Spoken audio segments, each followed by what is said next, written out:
isang sport na talagang sumisikat bilang exercise. Hulaan mo to. Ano to? Is this Zumba? Hindi. Hindi? Okay. So, ano? Hindi, sige, wala sabihin sport ko lang. Sa'yo pala yun. Sa'yo yun eh. Okay. Pero boxing, na-try mo na ba to? Of course. Hindi pa actually, but I heard you do boxing. Tama ba? No, I haven't tried, pero talagang gusto ko mag-try. Alright. Kasi mukha siyang fun to do at talagang kahit umuulan, dapat mag-exercise Kahit pa rin tayo. umuulan, Medyo kaya- nakakatamad, pero talagang pumunta tayo sa Elorde Right. Gym para mag-boxing. Kasama ni, ayan, si Jota Meses nag-try ng boxing sa Elorde Gym. Panuorin natin yan dito lang sa One Life. Good morning, boss, and welcome sa Elorde Boxing Gym dito sa Commonwealth Barangay Holy Spirit. Susubukan natin dito ngayon ang isa sa mga pinaka-paboritong sport ng mga Pinoy. Yan ay ang Sweet Science Boxing. Tara na, samahan niyo ako. Let's go!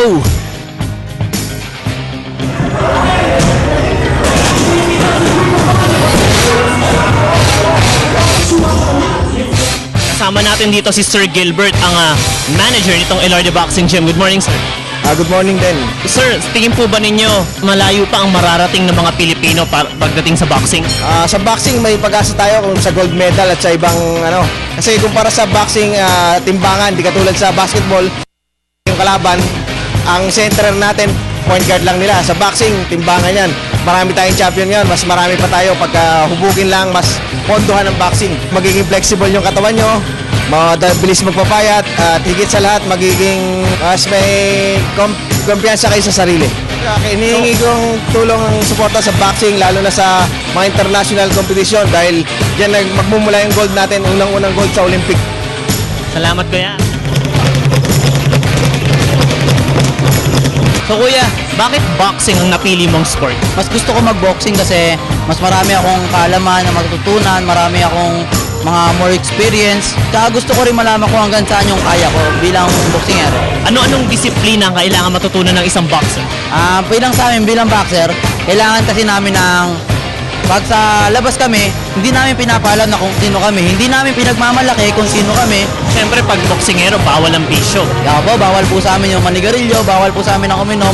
Depende na lang po kung may birthday, ganyan. Okay lang po yan. Siyempre, exemption yun. So kuya, invite naman natin ang ating mga televiewers yan. Invite natin silang i-try ang boxing. Sa inyo lahat, kung sino man sa inyo mga nanonood na gusto na po namin kayatin kayo rito sa Elorde Boxing Gym para maging maganda ang pangangatawan natin at magiging malusog tayong lahat. Yung purpose ng hand wraps is para protektahan yung wrist and yung fingers. Para hindi siya ma-sprain, kumbaga cushion. Medyo makapal yung ginawa dito sa may harap ng fingers para hindi ma-sprain. Ready na ako.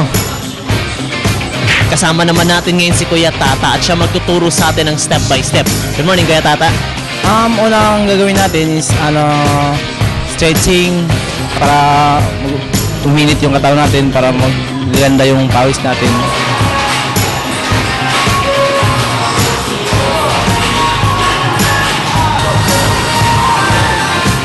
Yun ang pinakamasakit dito. Pero masarap siya. Para ka lang tumawa ng matagal. Pagkatapos ng warm-up, basic tayo both boxing, jab straight, jab, paano iba to yung jab, yung straight. Para sa naman tong mitts, Kuya? At least makuha natin yung tamang suntok, tamang posisyon na suntok. Isa ko, Kuya. Gawin. Magbabag tayo, i-develop natin yung i-apply natin yung tinuro ko sa'yo yung paano suntok yung sa bag yung jab straight. Mas nakakapagod siya. Pero okay, masaramdam ako na. Feeling ko kaya ko nalabanan si Pacquiao. Ako na ang next champ. Good kayo sa akin. Ito daw yung tinatawag na speedball at kailangan daw dito matinding timing para daw makuha.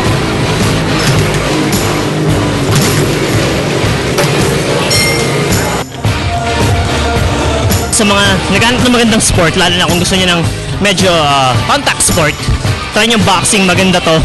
Full body workout, and matututo ka ng disiplina. Siyempre, paborito ng mga Pinoy, malay nyo, ikaw ang next Pacquiao or next Donaire. So sa mga gusto dyan, dumayo na kayo dito sa Elorde Gym, dito lang sa Commonwealth, sa Barangay Holy Spirit. Maganda dito. Ito po si Jota Meses para sa Good Morning Boss.